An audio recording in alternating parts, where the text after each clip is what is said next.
Hello everybody. Cast your mind back to mid-October of 2023, when the Gaza genocide was just a week old, when Microsoft completed its purchase of Activision Blizzard for $69 billion, and when an English football club from South Yorkshire appointed a 34-year-old German with no previous head coaching experience as their manager. Sheffield Wednesday were horrible at the start of the 2023-24 season. Just 2 points from their opening 10 games, the joint worst record in championship history, season tickets of nearly £600, and protests against the owners.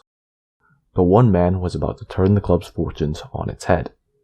This is the story of how Danny Rohl transformed Sheffield Wednesday. On the 19th of June 2023, Sheffield Wednesday parted company with manager Darren Moore by mutual consent, 3 weeks following their promotion to the Championship in the League One playoff final. To say this was a bizarre turn of events would be a major understatement. Moore had just guided Sheffield Wednesday to a promotion from League One following a 96-point season in which they finished just 2 points behind Kieran McKenna's Ipswich Town. He was about to enter his 4th season at the club and was also very popular and well respected by the fans, players, and media alike. The circumstances around his departure seemed very mysterious at the time, as he clearly wasn't let go of as a result of on-pitch performances or results. There has been some light shed on the matter since his departure, but this is something I'll touch upon later. First of all, we need to discuss what made him a successful manager at Wednesday to begin with. While Moore was not a master tactician in the sense that he didn't necessarily come up with pragmatic solutions for facing specific opponents, including in big matches, what he tended to do well tactically was that he always found a way to fit his best players into his team. This resulted in a Wednesday team which were pretty physical during their time in League One, especially last season after signing the likes of Röhl Vokes, Michael Smith, and Michael Ehekwa. Wednesday under Darren Moore were relatively direct and put in a lot of balls into the box. During the periods of the game when they built up attacks through sustained possession, their play tended to go through the excellent Barry Bannon, who was nominated for League One Player of the Year in both 2022 and 2023. Moore and his coaching team also did a terrific job at tapping into the psychological side of coaching their players, particularly after the appointment of sports psychologist Tom Bates. Moore said about the decision to hire a sports psychologist that, "We hope any small margins can make us better." This attention to detail culminated in Wednesday's playoff semi-final second leg comeback over Peterborough United in what would turn out to be his penultimate game in charge. Trailing 4-0 from the first leg, Sheffield Wednesday came from behind to take the tie to extra time, following a 98th-minute goal from Liam Palmer to make it 4-4 on the night. Wednesday would go on to win on penalties, converting all 5 of their spot kicks. Wednesday played like their lives depended on it, and the mental edge they showed throughout not only the match but also during the penalty shootout was clear to see. After the match, some details of the pre-match preparation were revealed. Moore and his coaching team showed his players some of the great Champions League comebacks, they showed the players every goal they had scored at home that season, and they had also worked on penalties. Sports psychologist Tom Bates was highly credited after the game. It is little wonder then why Darren Moore was so popular amongst the players, so when Wednesday suddenly lost Moore, as well as Tom Bates and the rest of the coaching team, it seemed as if their players were being left in the dark, and this feeling was sure to remain unless the replacement could fill in the big shoes he left behind. Eyebrows were certainly raised then when former Watford manager Xisco Munoz was named as his replacement. While Xisco did guide Watford to promotion from the Championship in 2021, the role he played was heavily scrutinised, while questions were asked of whether his tactics would be translatable to this Wednesday side in particular, as well as whether he even had many tactics at all. He also had a poor managerial CV after leaving Watford. On top of this, Wednesday also came into the season with the oldest squad in the division, even after the end of the transfer window, while recruitment appeared to be poorly managed, with just one signing being made until less than 2 weeks before the start of the season. As the season kicked off and the football began to do the talking, Wednesday were, to put it bluntly, absolutely terrible. A clear lack of tactical identity or playing style was apparent, as none of the new signings appeared to make any impact. But perhaps most notable was the weak mentality of the side. While Wednesday generally did not give up a great deal of goal-scoring opportunities as per their expected goals against, there was always a feeling that their opponents were likely to break through eventually, and once that happened, the rest of the game might as well have been a non-event. In their first 17 games of the season, Wednesday did not win a single point from losing positions. Perhaps the best example of the team's mentality during the early stage of the season was a 3-0 home defeat to Sunderland, a game in which Sunderland led 2-0 within 8 minutes and essentially just passed the ball around for the rest of the game in a half-empty Hillsborough Stadium. This turned out to be Xisco's last home game in charge, as he was dismissed following just 10 league games in charge. With Wednesday firmly rooted to the bottom of the table, already 7 points adrift of safety and with just 5 goals to their name, their search for a new manager had begun.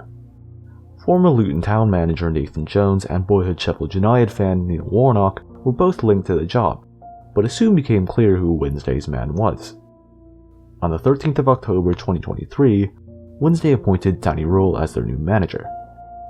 Rohl was appointed off the back of assistant manager spells at Bayern Munich and the Germany national team, and became the youngest manager in the English Football League at the age of 34. But just how did he reach this point?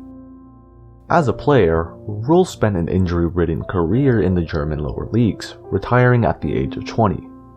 As he began to rack up injuries as a player, he began to do his own personal research on fitness and athletics in an attempt to be stronger, as he did not have an athletics coach, as well as attempting to understand the game from a tactical perspective. He came to the realization that he very much enjoyed these aspects of the game, and he decided that he wanted to be a coach. Accepting as a teenager that he would not be able to make a career as a footballer, he enrolled in the University of Leipzig to study sports science. While we're on the topic of Rohl's background, it would be remiss of me to gloss over his time at RB Leipzig. As Red Bull rolled into town in 2009, Rohl was quick to take up a position at the newly founded club, something he later admitted was motivated by his own self-interest. Spending 7 years at the club, Rohl worked his way up from being a youth team video analyst to being an assistant manager to first team manager Ralf Hasenhüttl. While I believe his connection to RB Leipzig deserves to be criticized, it is also something which I can understand. Having been born in Zwickau in the former German Democratic Republic in 1989, Rohl grew up in a difficult period for the region and for his home city, which was greatly depopulated from the 1990s onwards. When such an opportunity presented itself for his coaching career, it is understandable why he would feel inclined to take it. Now that he is currently bringing such joy to normal working class people in Sheffield for a big club with more than 150 years of history, I think it is fair to say that his contribution to the game is currently a positive one, and hopefully it stays that way. On the surface of things, he seemed to risk a great amount by becoming Sheffield Wednesday manager as well, which is something which I'll get onto later. He also appears to still hold a very close connection to his hometown, having referenced them in interviews. Perhaps ironically then, he still appears to hold gratitude towards RB Leipzig, having recently done an interview with RB Leipzig news outlet RB Live. Overall, on the surface of things, his coaching background seems fairly complicated, at least to me. However, I will leave the judgment to you, the audience, as I do not believe I am theoretically knowledgeable enough to give a sound conclusion. After leaving RB Leipzig, Rohl joined Ralf Hasenhüttl at Southampton in 2018, his first job in English football, before joining Bayern Munich in the summer of 2019 and eventually linking up with Hansi Flick in the Germany national team. He was a very highly rated coach from his spells as assistant manager at his various clubs, and was given great credit for any success which they achieved. At Southampton, for example, there was a general feeling that he was a very important figure in the coaching team which kept them in the Premier League, and that his departure in the summer of 2019 had a great impact on how they started the 2019-20 season. At Bayern, he was praised for his role in shaping them into treble-winning juggernauts which won nearly every game in the second half of the 2019-20 season. Rohl was also able to foster long-term working relationships with the managers he worked for, with there being documentation on his relationship with Ralf Hasenhüttl and Hansi Flick.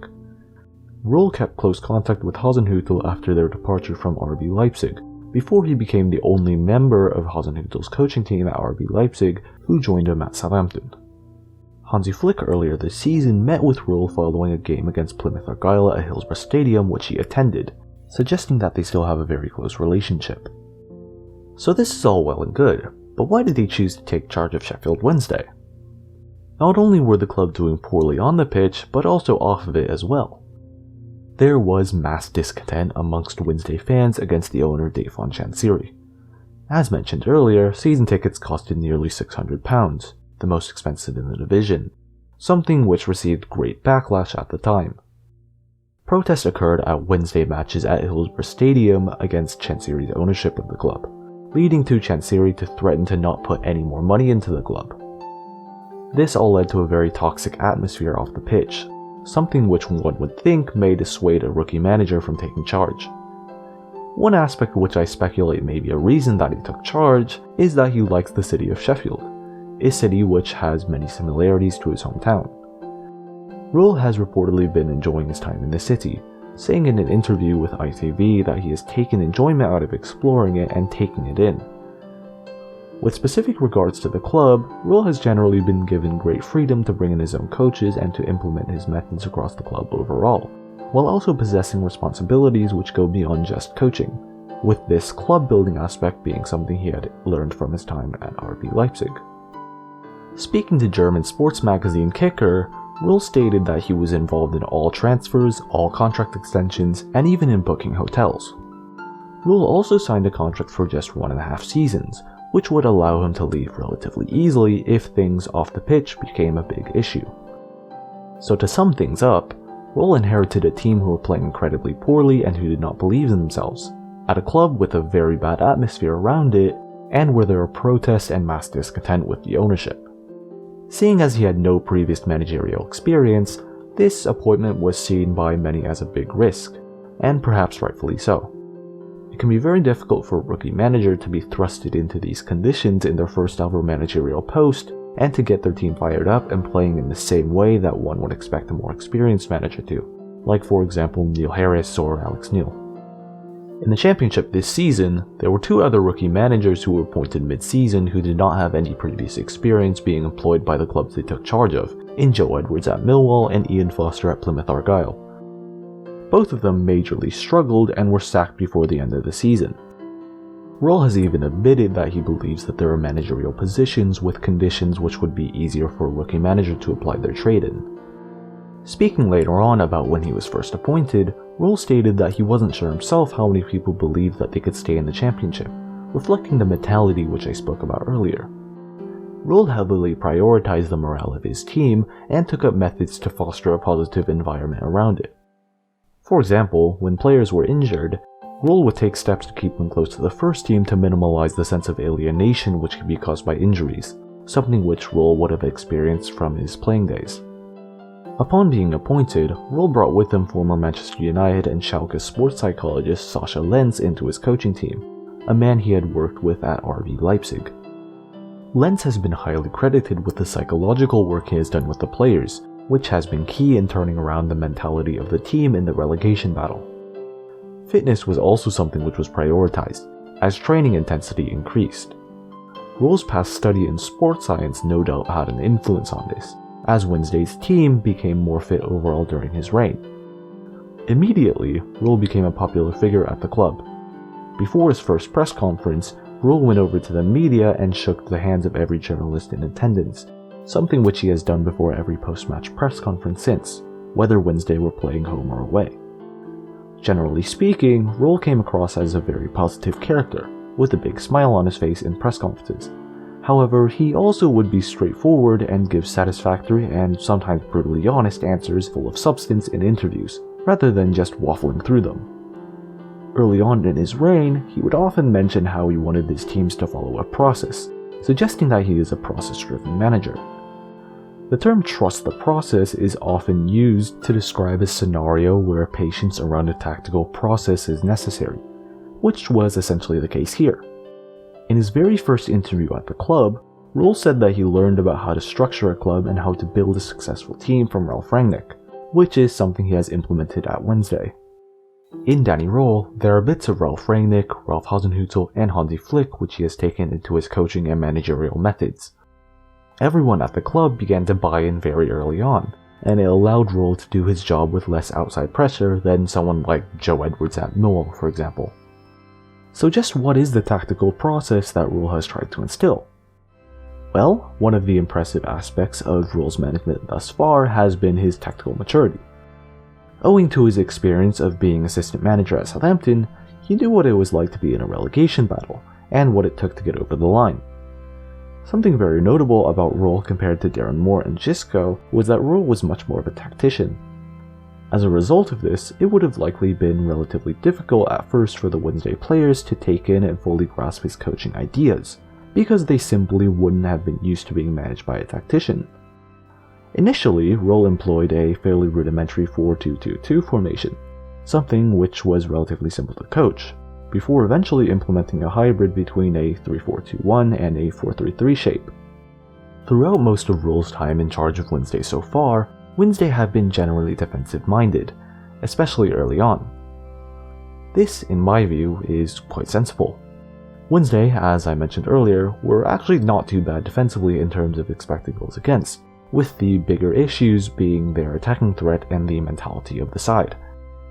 On top of this, key attacking player Josh Windass struggled with injuries, only managing to play 3 full matches under Rohl. Despite Rohl being a coach who is known for wanting to implement a high-pressing style of play, this is something which would be quite difficult to implement at Wednesday. The players they had at the time simply weren't built for it. They hadn't played that way under Xisco or Darren Moore, and as I mentioned, they had quite an old squad who perhaps lacked the physical capability of playing such way. In terms of footballing qualities, Wednesday also lacked a goalkeeper with strong distribution, and their midfield options didn't seem very well balanced to play the way Rohl would have wanted to, with no natural defensive midfielders and an aging Barry Bannon who needed covering. In the January transfer window, Wednesday signed just 2 players before deadline day, both of which being on loan, leading to Rohl to vent his frustrations to the media. In the end, Wednesday went on to make 2 loan signings on deadline day, both of whom would struggle with injuries and would end the season with about 700 minutes played for Sheffield Wednesday between them. Yet another issue which inhibited Rohl's coaching was the pitch at Hillsborough Stadium, which was not very conducive to intricate passing moves which Rohl wanted to play. With all of these things in mind then, it is perhaps sensible that Rohl would not try to implement very radical tactical ideas straight away. With regards to pressing, the effectiveness of Wednesday's pressing structure improved almost straight away, while intensity would improve with time as fitness levels improved. Rohl has frequently rotated his side throughout his time there, which seems to be a way of keeping his players from being burnt out, although some of these changes in personnel were enforced. The only player who ended up starting more than 30 games in the championship for Wednesday last season was Barry Bannon. Wednesday also improved from set pieces as the season went on, with Wednesday's attacking combinations also becoming more and more complex. The latest stage of Wednesday's development under Rohl can generally be observed in their last 6 matches of the championship season, coinciding with the return of Josh Windass from a lengthy injury.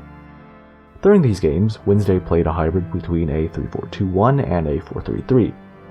Wednesday would mostly try to contain the ball in midfield areas in a mid-block, where they could win the ball back and have space to run into and exploit. In a low block, Wednesday would set up in a 5-4-1 shape and plug gaps on the outside. Their midfielders would cover a lot of ground in the center, both out of possession and when the ball was won back, as they served to start counterattacks. On occasion, they would pick their moments to push up the pitch and put on an intense press, which happened often when the ball was worked into a high area of the pitch where it could be played into the box, as Wednesday players would crash into the box and create a net in the final third to force their opposition to defend as close to their goal as possible. The way Wednesday would work the ball into these positions tended to differ by the game. Sometimes they were more intricately possession-based, sometimes they played more long balls, and sometimes they would look more often towards a dribbly player to stretch the opposition. But they always tried to work these situations in the final third. Wednesday's first choice goalkeeper was James Beadle, a 19-year-old goalkeeper brought in on loan from Brighton and Hove Albion in January. Beadle is a good shot stopper, however his distribution leaves a lot to be desired. In defense, Deshaun Bernard was the best centre-back, and in my view was one of the most underrated players in the division last season. Returning to the side from injury in the final 2 matches, he is simply a terrific all-round defender. He reads the game well, is athletic, quick, solid in the air, and excellent with the ball at his feet. His defensive partner would be changed depending on the specific game, with Dominic Iorfa, Bambo Diaby, Michael Ehekwa, and Akinfenwa all being options. Liam Palmer was a key player, playing a hybrid role as a right-sided central defender and a right-back who would step into midfield in certain phases of play. While not possessing any particular outstanding strengths to his game, Palmer is an experienced, consistent, and versatile player who can perform several different roles, and his goal threat has also greatly improved under Rohl. If Wednesday played with 3 attackers, then Paul Valentin would typically start, a natural right-back who is an intelligent operator in possession and a player with bags of pace. They also occasionally played with 4 attackers, with their midfielders more positionally reserved, and with 3 natural central defenders in defense. On the left, Marvin Johnson was imperious. A player who was cast aside by Xisco, Johnson possesses a terrific left foot and makes good runs off the ball, while also having the stamina to run down the flanks all game. In midfield, Barry Bannon was of course a key player. Wednesday's captain, best passer of football, and most technically capable player, I have also been very impressed with his fitness levels and defensive output since Rohl's arrival. His midfield partners would differ depending on the game. Will Volks is a very mobile and aggressive midfielder with higher defensive output, however he is not a very capable screener of the defense, leading to Wednesday's midfield being relatively more susceptible to being bypassed. The aforementioned Liam Palmer is also an option, who is a less active midfielder than Volks, however is also more composed, less rash, and more positionally reserved. Other players in the team could also come into midfield for support and cover depending on the phase of play. In attack, Josh Windass had a great impact on the team following his return from injury. An incredibly intelligent operator in the final third who picks up great areas in all phases of attacking play, Windass isn't the quickest of players, but is very hardworking and is a huge goal threat, while also being excellent at final third link-up play. January loan signing kscrubcuber was their top scorer after arriving at the club, and his role was very simple: hang around in the penalty area and score goals. Their last attacking spot would vary depending on the opponent, with Wednesday possessing options such as Anthony Masaba, Michael Smith, JD Gassama, and breakthrough teenager Bailey Canamartri. As you can tell, the roles in this team are very flexible, and the personnel and shape could be tweaked depending on the situation while not sacrificing any of the principles of Rohl's team. Now this is all well and good, but just how did Wednesday get on in their matches?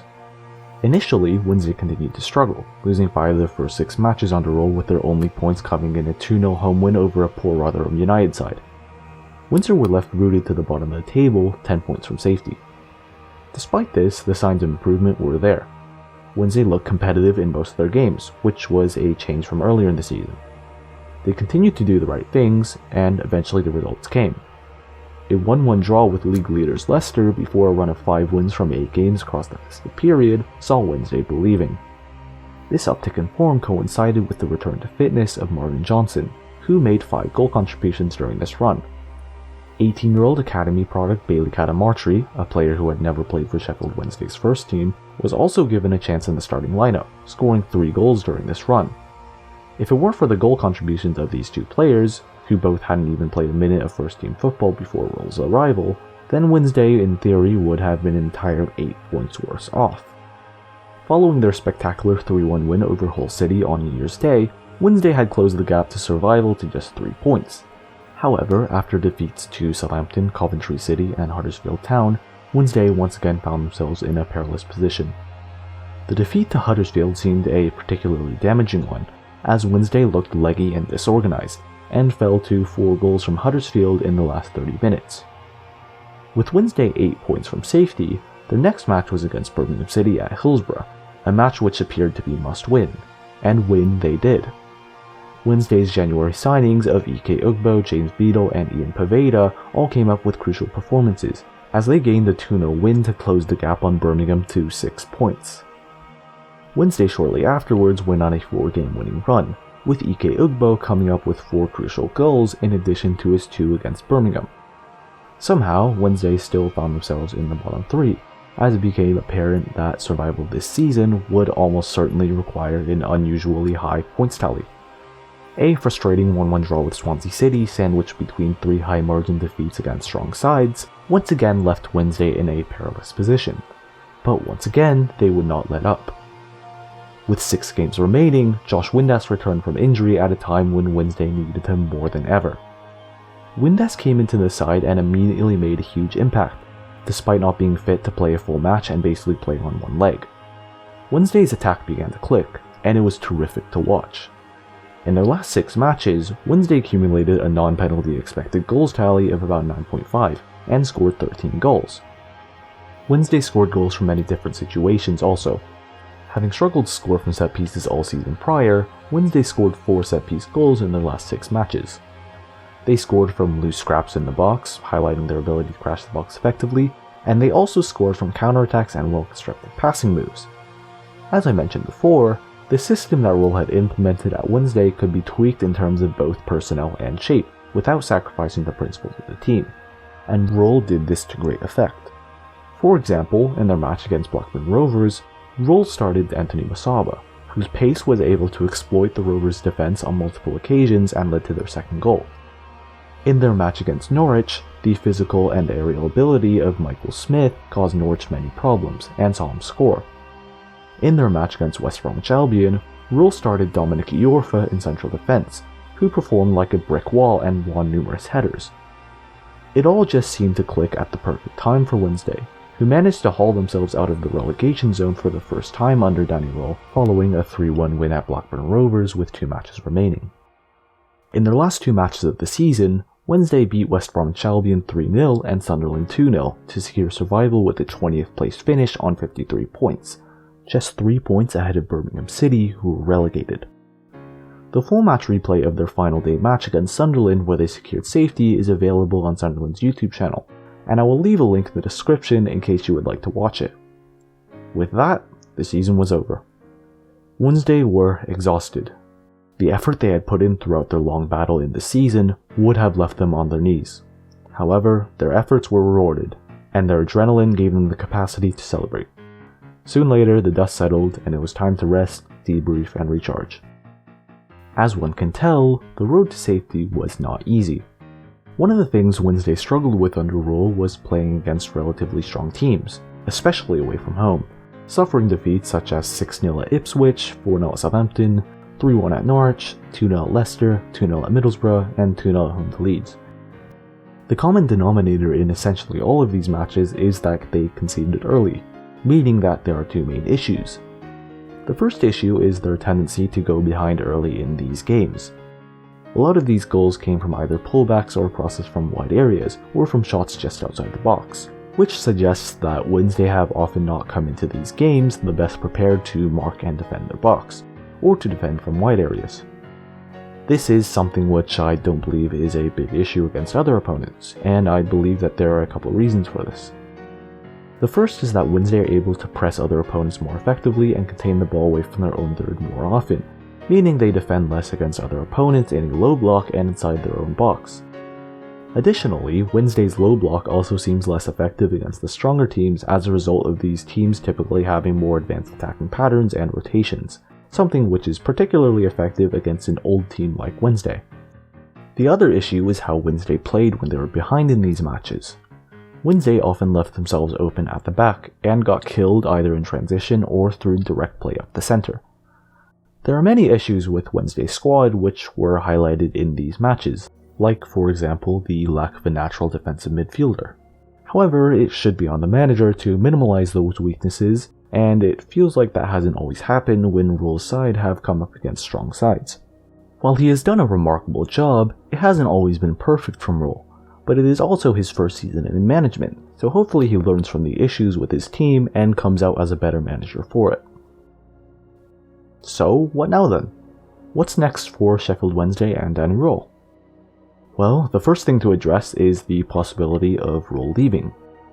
The truth is, I do not believe that it is easy to tell how long he stays for, and whether he will leave this summer, midway through next season, at the end of next season, or if he will even stay past the end of next season. His contract runs out at the end of next season, with the compensation required to poach him reportedly being £5 million, along with the rest of his coaching staff costing another $5 million. I would suggest that it would be highly unlikely that any European club outside the Premier League would be willing to cough up that kind of money to poach either him or his coaching team. the chances of a Premier League team poaching him I would also suggest would be quite low, with there seemingly being very few clubs who will be looking for a manager this summer, and also with the rarity for a Premier League club to appoint a manager directly from the Championship. I also feel obliged to throw out the possibility that he could go manage in the Saudi Pro League, however I also believe that this is very unlikely. With his stock being at an all-time high, and with him seemingly being an ambitious, career-oriented coach, I suspect he would be wanting to stay close to the elite levels of European football. While there is a possibility that Rohl attempts to force a move out of the club, I believe this to be unlikely. Rohl comes across as a very professional and honest figure. If things came to the point where he actively wanted to leave, then he would only have to see out the remainder of next season, and I would suggest that he would likely try to focus on his job for the short period left on his contract. All things considered then, I believe that it is very likely that Rohl will start next season as the manager of Sheffield Wednesday, and I also believe that it is very unlikely for him to leave for another club midway through next season. I would suggest that if Danny Rohl does not see out the entirety of next season, the most likely reason for that would be if Wednesday sacked him. Sheffield Wednesday owner Dave Chansiri has had a reputation in the past for being impatient with managers, even before Moore's bizarre exit and Xisco's short stint. I believe that there is still a lot of work to do with the squad in the summer, which I'll go into more detail later, but if adequate decisions are not made, then I can see there being issues both on the pitch and in the relationship between Rohl and Chansiri. Interestingly, in his second season as assistant manager at both RB Leipzig and Bayern Munich, the managers he worked for both had disagreements with their sporting director, which coincided with a drop-off on the pitch compared to the first season.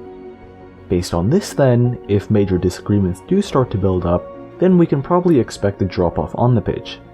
Given Chansiri's past history with his managers, it is a possibility that Rohl could be out of the door if this happens. In spite of this, however, there are reports that Wednesday are set to improve the training ground this summer at the behest of Rohl, which suggests that communications between him and Chansiri are currently positive.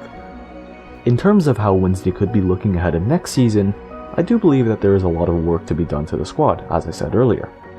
All of Wednesday players which they had on loan will be returning to their parent clubs in the summer, including James Beadle and Ike Ugbo, while numerous players are out of contract, such as Josh Windass, Dijon Bernard, Marvin Johnson, Will Vaux, and many others. As I mentioned earlier, Wednesday also have quite an old squad, with key players being in their early to mid-30s and who will all be a year older next season if they renew their contracts. Wednesday's squad was pushed to their limits last season, with so many personnel changes and frequent rotation to the starting lineup being an essential part to the turnaround, as Rohl squeezed out every bit of quality and fitness capability that he had available to him. All of Wednesday's players which they had on loan will be returning to their parent clubs in the summer. With Wednesday set to lose players who they had last season, and with their already old squad becoming older, this is something Rohl will theoretically not be able to do to the same extent next season, unless Wednesday signs the players this summer. It is difficult to tell exactly who will stay and who will leave, and therefore difficult to assess where exactly Wednesday will need to strengthen. However, there are certainly some players who will leave.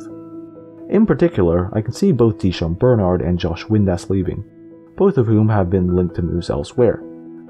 While there is work to do, I also believe that this is something which could be seen as an opportunity, to an extent. Many of the players out of contract are over the age of 30, and letting go of some of them could free up space for Wednesday to bring in some younger, hungry new players. With Rohl seemingly having a big say in football operations, and off the back of Wednesday having made impressive January signings, I believe that Wednesday could be a club to keep an eye on this summer. They are already believed to be interested in bringing back James Beadle, Ike Ugbo, and Ian Poveda all back to the club, which I think would certainly be a step in the right direction. In my view, all of these players fit the sort of profile which Wednesday should be targeting. Beadle is young and unpolished with clear deficiencies in his game, while Ugbo and Poveda have both struggled to find a home at a club where the manager trusts them and are able to get the best out of them, but all of them are talented players who could have their potentials tapped into by Rohl. Wednesday showed in January that they were able to find value in these avenues, and they will want to play their cards right again this summer. Wednesday's financial situation is currently very tight, with there seemingly being little room to spend any money on transfers. Their wage bill last season was the 9th highest in the division, more than twice as much as that of fellow newly promoted survivors Plymouth Argyle. and they also seemingly don't have any saleable assets which would give them a noticeable financial boost if they were sold. While it is certainly possible to do good business with a small transfer budget and with loan moves and free transfers, it appears that there is very little margin for error. While it is difficult to tell how the championship next season will pan out, I would suggest right now that Wednesday will most likely have a more comfortable season than this time around. Keep in mind that I am speaking in the case that Rohl stays for the entire season. The threshold for surviving this season being 50 points is abnormally high, and I believe will likely be lower next season. In my view, the 3 teams who will be coming up from League 1 don't appear to be very strong. I am recording this before the League 1 playoff final, but I would say the same about either of the finalists regardless of who gets promoted at Wembley. Unless things drastically change, or unless I'm completely wrong, I find it difficult to see either of them matching the quality of a Birmingham City or Plymouth Argyle from last season. Despite this, I struggle to see Wednesday improving a drastic amount. Wednesday will likely be operating with a fairly small squad next season, with likely departures and with their financial constraints. While I believe that it is a positive thing that Rohl seemingly has a big say over transfers, this upcoming summer will also be his first summer in charge of the club, so I think that there are bound to be some mistakes. Additionally, while I praised Wednesday's signings in January, the fact is that they were all on loan, so there is no track record of recruitment of free signings or purchased players. It should also be noted that while Rohl currently does seem to have a big say over football operations, this is something which could change. Stefan Chansiri is someone who clearly has a big ego, and disagreements over transfer plans is one of the main reasons why Darren Moore left the club last summer.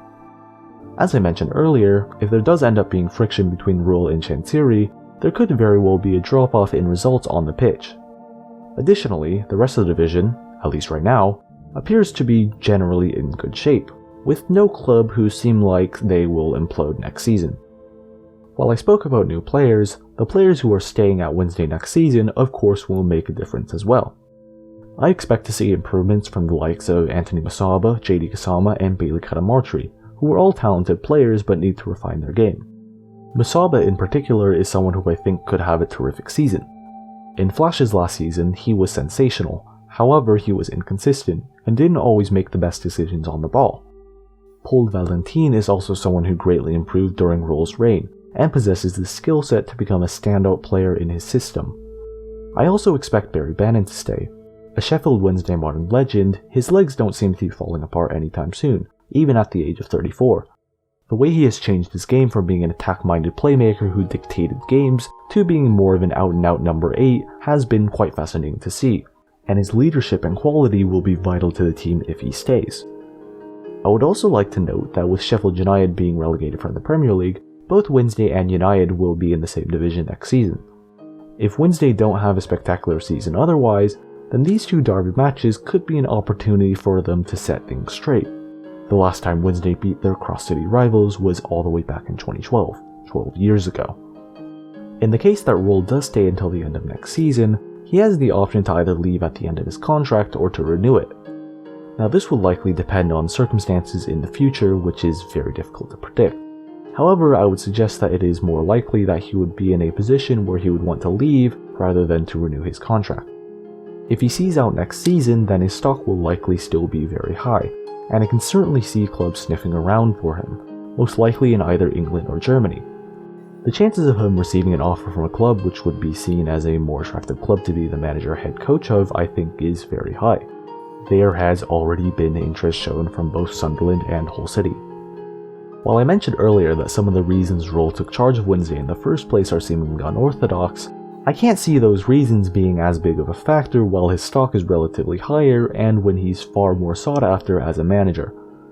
The only one of these factors which I think could play a part would be how much or how little control he would be content with having over the administrative duties, such as transfer policy, monitoring infrastructure levels, etc. This is something which he has been given pretty strong control over at Wednesday, at least so far. I would speculate that it is something which he probably prefers to have strong control over, but it would not be a deal breaker if a club wanted to hire him as something of a head coach, given that clubs at the highest level nowadays tend to have more intricate administrative structures and delegate less control to the head coach or manager. In terms of where he could end up after leaving Wednesday, I would suggest that if he stayed in England, he would most likely get another job in the Championship. If any of the parachute teams are looking for a manager next summer, then I think those teams would easily be the most likely English club for him to take charge of. If he were to move back to Germany, I would suspect that he would move to a Bundesliga club outside of the three with the most money, or one of the perceived big clubs in the Zweite Bundesliga. If I were to throw out a prediction, I would say that Ipswich Town could be a good fit. With their manager Kieran McKenna being highly sought after, I could see them looking for a manager next summer if he is poached. With Ipswich happy to delegate a high volume of administrative control to McKenna, they would likely be looking for someone who could be entrusted to be given the same amount of control. McKenna is very much a tactician with great attention to detail, and his Ipswich side are fairly direct and high-pressing. With all of these things in mind, Rohl seems like a very good fit for the managerial profile and style which they would be looking for. Regardless of what happens, the story of Sheffield Wednesday's survival is now written history. Years from now, perhaps we will look back and think, how did Danny Rohl end up at Sheffield Wednesday? And that's football. An unlikely match, but an outcome written in the stars. And that is all for this time. The sources used for this video will be posted in the pinned comment. Please like, comment, and maybe subscribe in case for whatever reason I decide to make another video. Thanks for watching, I suppose. I hope you all have a very successful and happy day. And as always, from the river to the sea, Palestine will be free.